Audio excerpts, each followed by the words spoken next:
Freedom physically refined rice bran oil cholesterol ని శుభ్రం చేసేందుకు ప్రతిరోజు వాడండి freedom rice bran oil. Hyderabad కేంద్రపాలిత ప్రాంతం అవుతుందా? హైదరాబాద్ను కేంద్రపాలిత ప్రాంతంగా మారుస్తారా?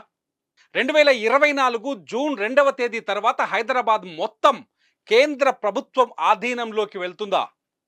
తెలంగాణలో ప్రభుత్వం ఉన్న హైదరాబాద్పై అధికారాలన్నీ కేంద్రంలో ఉండే వాళ్ళ చేతుల్లోకే వెళ్తాయా?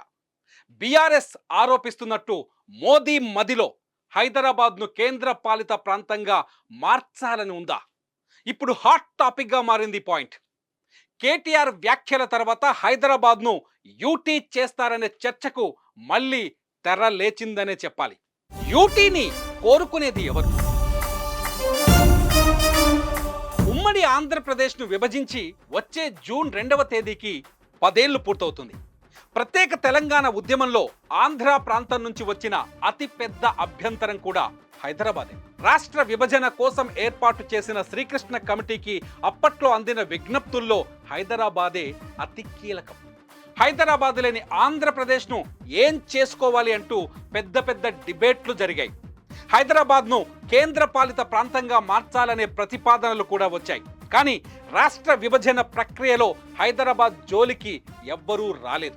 విభజన జరిగి ఇప్పుడు 10 ఏళ్లు పూర్తవుతున్న ఈ తరుణంలో మళ్ళీ హైదరాబాద్ అంశం తెరపైకొచ్చింది. కేంద్ర పాలిత ప్రాంతంగా మారుస్తారనే చర్చ మొదలైంది. అది జరుగుతుందా? జరిగితే హైదరాబాద్ ఎవరి ఆధీనంలో ఉంటుంది? హైదరాబాద్ను కేంద్ర పాలిత ప్రాంతంగా మార్చాలని ఎంతమంది కోరుకుంటున్నారు అన్నది ఇక్కడ ముఖ్యమైన విషయం. దేశానికి రెండో రాజధానిని చేస్తారా? దేశానికి రెండో రాజధానిని చేసేందుకే హైదరాబాద్ను కేంద్ర పాలిత ప్రాంతం చేయబోతున్నారనే ప్రచారం కూడా ఉంది. ఎందుకంటే ప్రస్తుత దేశ రాజధాని ఢిల్లీలో కాలుష్యం తీవ్ర స్థాయికి చేరింది. అంతేకాదు ట్రాఫిక్ కూడా భయంకరంగా పెరిగింది. ఈ సమస్యల నుంచి బయటపడాలి అంటే హైదరాబాద్ను దేశానికి రెండో రాజధానిని చేయాలనే చర్చ కూడా ఉంది. రాజ్యాంగ నిర్మాత అంబేద్కరే తొలుత ఈ మాట చెప్పారని చెబుతారు. శీతాకాలంలో భారత రాష్ట్రపతికి కొంతకాలం హైదరాబాదులో విడిది ఏర్పాటు చేస్తారు. అదేవిధంగా పరిపాలనను కూడా ప్రతి ఏడాదిలో కొంతకాలం హైదరాబాద్ నుంచి కొనసాగించాలనే చర్చ ఆంధ్రప్రదేశ్ విభజనకు ముందు తెరపైకి వచ్చింది. హైదరాబాద్ను యూటీ చేస్తే ఆంధ్ర వాళ్ళు కూడా అప్పట్లో విభజనకు ఈజీగా ఒప్పుకుంటారనే ప్రతిపాదనలు వచ్చాయి.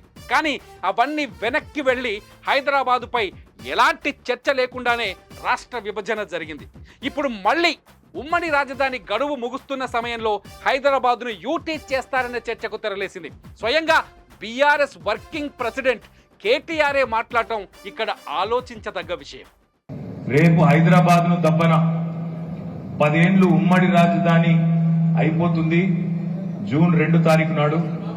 ఆ తర్వాత దీన్ని కేంద్ర పాలిత ప్రాంతం చేస్తామని ఎవడన్నా తలమాసిన సన్నాసి కాంగ్రెస్ ఓడో బీజేపీడో కుట్ర చేస్తే అడ్డుకునే శక్తి ఉన్నది ఇదే గులాబీ కండువా తప్ప వాళ్ళతో కాదు.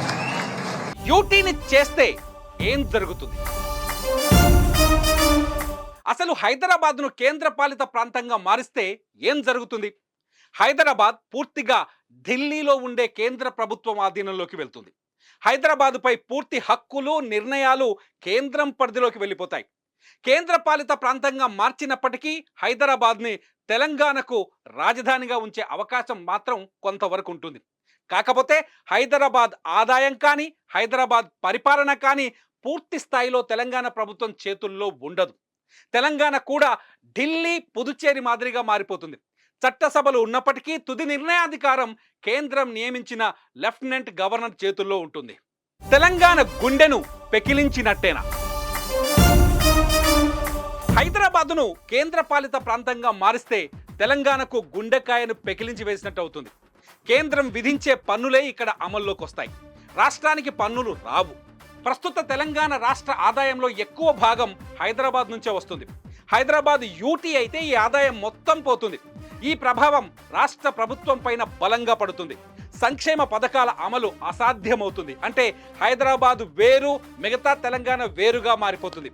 ఇప్పటిదాకా ధనిక రాష్ట్రం అనుకున్న తెలంగాణ పేద రాష్ట్రాల జాబితాలోకి వెళ్ళిపోయే అవకాశం ఉంది. ఉమ్మడి రాజధానిని పొడిగించాలనే డిమాండ్. నిజానికి ఇప్పుడు హైదరాబాద్ ఒక తెలంగాణకు మాత్రమే రాజధాని కాదు. రాష్ట్ర పునర్విభజన చట్టం 2014 ప్రకారం హైదరాబాద్ 2 తెలుగు రాష్ట్రాలకు ఉమ్మడి రాజధాని. 2024 జూన్ 2వ తేదీ వరకు హైదరాబాద్ ఆంధ్రప్రదేశ్కు కూడా రాజధానిగా ఉంటుంది. 2024 తరువాత హైదరాబాద్ పైన ఆంధ్రప్రదేశ్కు హక్కులు పోతాయి. అయితే ఎన్నికలకు ముందు ఏపీలో అధికారంలో ఉన్న వైసీపీ నేతలు కొందరు ఉమ్మడి రాజధానిగా హైదరాబాద్ను మరికొంతకాలం పొడిగించాలని డిమాండ్ చేశారు. ఆ తర్వాత ఆలోచన నుంచి వెనక్కి వెళ్లారు. అప్పటికే హైదరాబాద్ను యూటీ చేస్తారు అంటూ సోషల్ మీడియాలో తీవ్రమైన చర్చ జరిగింది. కానీ కేంద్రం మాత్రం ఈ విషయంలో ఇప్పటి వరకు ఎలాంటి చర్చ కానీ ప్రక్రియను కానీ కదిలించిన దాఖలాలు కనిపించలేదు.